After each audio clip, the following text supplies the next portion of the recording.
So I've got a cluster here which I purchased from Wreckers.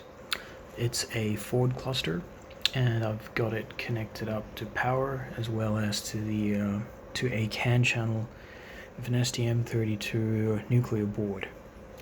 And even though there's power going to it, drawing about 170 milliamps at the moment, we don't actually see any info or any kind of illumination except for maybe the gear shift indicator over here, and that's because the cluster is expecting some CAN traffic, and more specifically some specific messages on its CAN lines. Now the board here is programmed up to send a couple of messages, and one of those messages is the ignition status, or a message that contains the ignition status signal, which I believe should power this up, should trigger the cluster. Now, the way to find that sort of info is to basically connect up to a vehicle, the CAN bus in a vehicle, and sort of sit there, look at the traffic, and work out what the various nodes on the bus are sending. Now, the board here is currently in a halted state, and it's halted because I've got it connected up to the Cube programmer, and the expectation is that once I disconnect from it, the firmware will run, and hopefully we should see the cluster awakening. So that's what I'm going to do just now.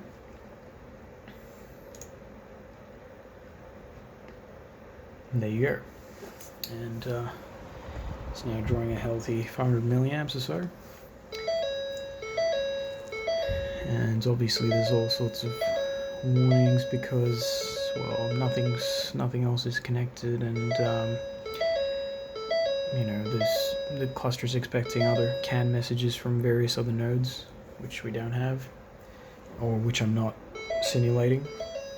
And I've also got over here on the terminal basically the CAN traffic, and I'm just going to stop it now for a sec. And there's two messages that I'm sending, the details of which aren't shown here, but and we can see now that I've stopped sending CAN traffic, the cluster is going to sleep.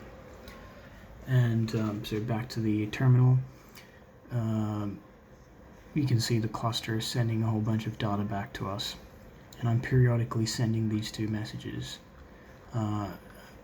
Now I believe it's just the ignition status that's needed, but just playing around I was sending some other stuff. I'm not sure what exact info is contained in these messages that the cluster is sending back to us. To work that out, we'd have to sit in a vehicle and spend some time turning different things on and off, disconnecting, to work out what these various values mean.